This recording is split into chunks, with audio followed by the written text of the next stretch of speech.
Okay, so we have a problem. Find here. We want to find the shear force and bending moment everywhere, so we're going to draw a diagram. So with the first 12 feet, we have a uniform load of 4 kips per foot, and over the last 8 feet, no load. And at the very tip of the cantilever, that is a big force, 60 kips, and then it looks like a negative bending moment applied at the end. What's the first thing we have to do? We always usually find our reactions, right? So I'm going to assume that I have a positive shear force at A and a positive bending moment at A. Now, to help me with my equilibrium of this structure, I'm going to replace the distributed load with a concentrated force that has the equivalent force and moment. So the area under this curve will be the equivalent force. That's 4 kips per foot times 12, so that's 48 kips. And it'll act through the centroid of the rectangle, which will be half the distance, or 6 feet. So from that, I should be able to find my reaction. So I'll do that first.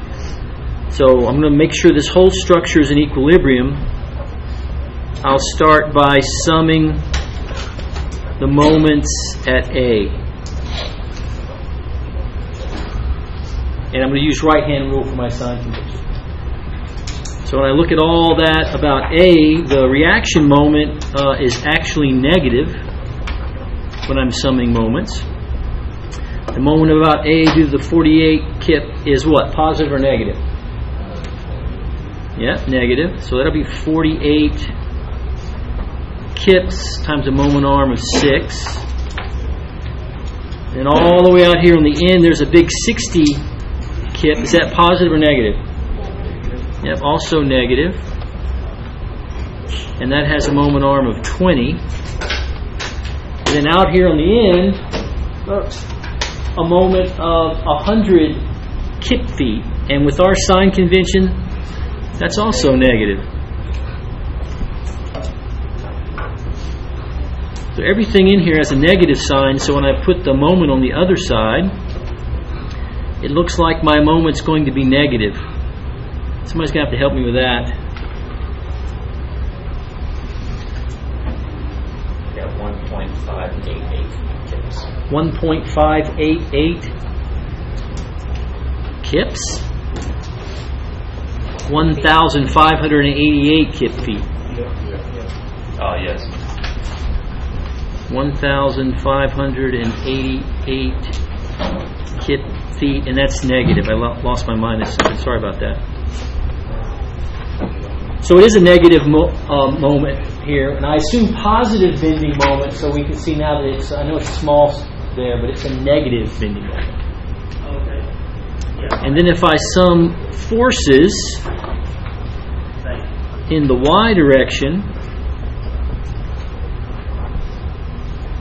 assuming up is positive, I've got this force is acting up, so that's my shear at A. Got the 48 kip force acting down, and out on the end, 60 kip force also acting down. So when I solve for the shear at A, what do I get? 108. So according to my equilibrium of the entire body, I'm going to start off with a positive shear force at A and a negative bending moment. So with that said, I'm going to now make a little template that will define the beginning and the end of the space. This is probably a nice transition point. I'm going from one load and it discontinuous to another load. So I'm going to add that as a transition into my template. I think that's all I'm going to do right now. So then once I have that set up, I'll start by assuming a positive x-axis and a positive axis for my shear, and I'll say all my values have units of kips. So from our previous work, we know that the shear at A is 108. So I'm going to start here at A, and my shear is 108.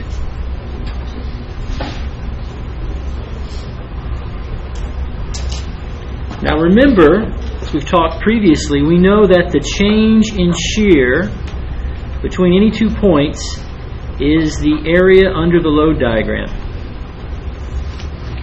So what is the change in shear from A to 12 feet over? Well, it would be the area under the load diagram, which conveniently we've already calculated, right? That's what the concentrated equivalent is.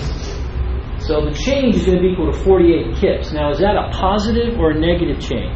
Well, it says positive, but what kind of load is this? Is this a positive or negative load? Negative. It's negative.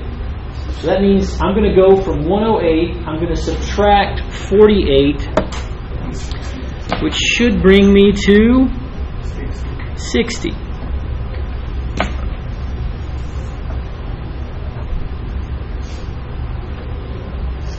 We also know that the slope of the moment diagram, the derivative, is equal to the value of the load.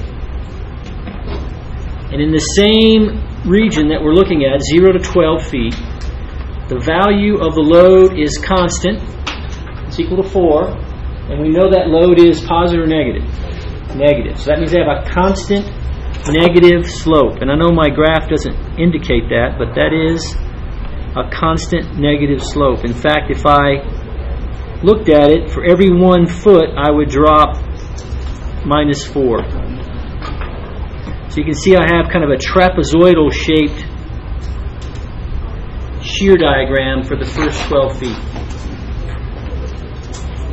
Now what about from 12 to 20?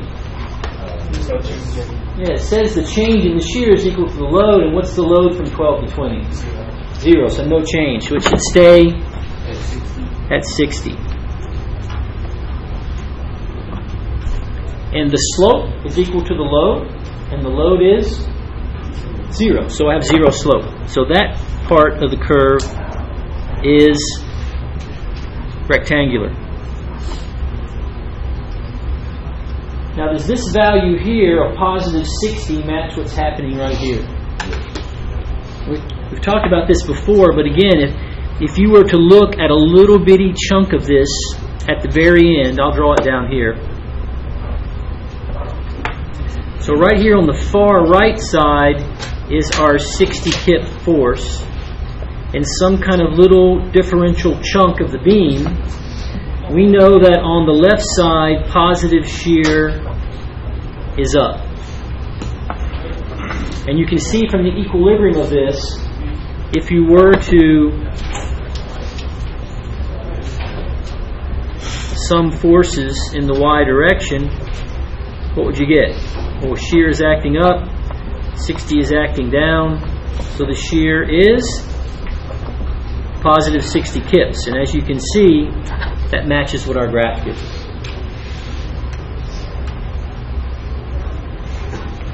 So we're half the problem is done. Well, actually a third of the problem. Say a third would have been the original free body. The next third would be the shear diagram. So now let's take that and use it to draw the moment diagram. So again, I'll assume positive x, positive moment, and all my values will have the units of kip feet. Again, starting at the left side, do I know anything about the moment? Well, it's a cantilever, so we know the reaction moment. We solved for it. It was what? Negative 1,588. So I'm going to start at negative 1,588. If all goes well, when I get to the other end, what should my moment be? What kind of bending moment is that? Positive or negative? That is negative. So I should end up with a little small value of -100. Let's see if we can make that work. Now we know that the change in moment between any 2 points is the area under the shear diagram. So how does the moment change from A to say 12 feet? what would be the area under the shear diagram, which is this area, which is a trapezoid.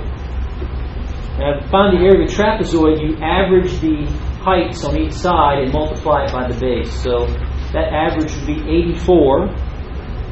That's the average of 108 and 60 times 12. What's 84 times 12?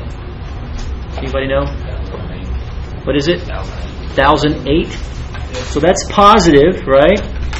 So that means if I start off at negative 1588 and add 1008, what do I get? 580? So that would put me right about here. So that would be negative 580. We know the shape of the moment diagram, its derivative, is equal to the shear. So, starting here, I go up and I read my shear. My shear is a positive value of 108.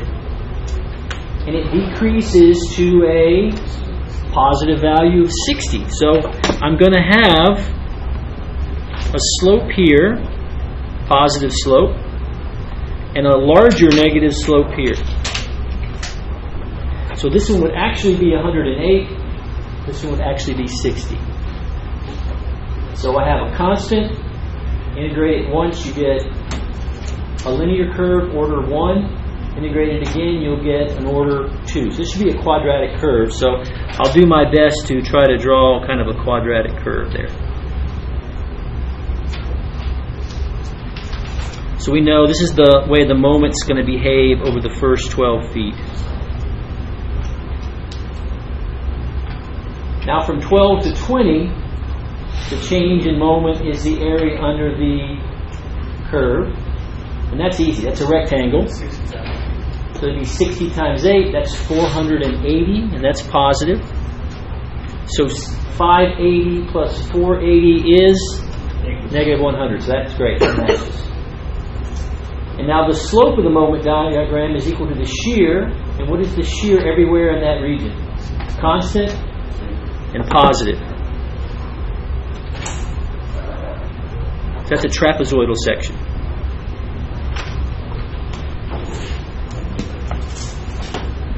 So when you're all said and done, the question is, what's the maximum shear in the beam? Well, you look at your diagram. Maximum value is 108. Occurs at the fixed connection.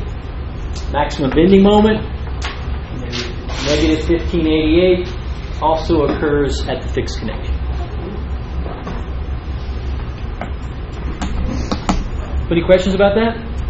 Positive 580 or negative 580? The change in moment between A and here at 12 should be the area of this part of the curve.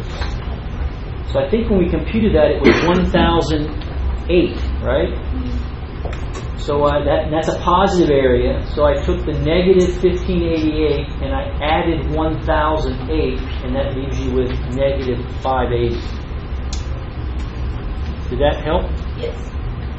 So for the 1008, did you just do like, I guess, the midpoint in between 180 and 60, and that's how you found the 1008? Yeah, the way you find the area of a trapezoid is you take the two ends, you add them together, divide by 2. You basically average them.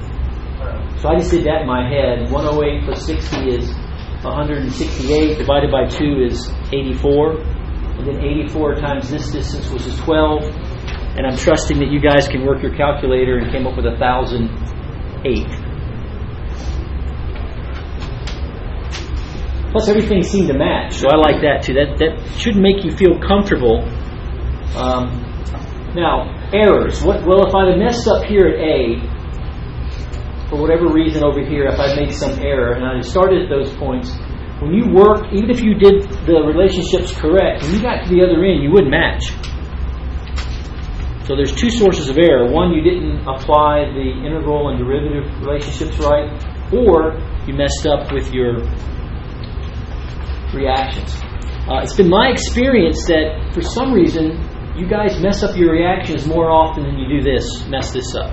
Even though this is a kind of a more complicated concept, it's just the calculation here. Sometimes you forget a sign, and suddenly this is not 1588, it's 1088 or something like that. And then everything's not, it's not going to work. So if you know where you're starting and you have some idea of what you should end, and you can't make those two match, you should probably take a second and review your starting conditions or your end conditions and make sure you just didn't make a small error at the very beginning. Because I've also noticed that when you start a problem, you tend to rush. And what's the first thing you're doing? Finding the reactions. Somehow after that, you tend to slow down a little bit and start thinking about it. Maybe it's because the reactions are the simplest thing and you think you can just blow right through that quickly. Take your time. I mean, don't take 15 minutes to find your reactions. Okay, but it is important. I see that more often than you would believe, students making a false start right there at the beginning. Where did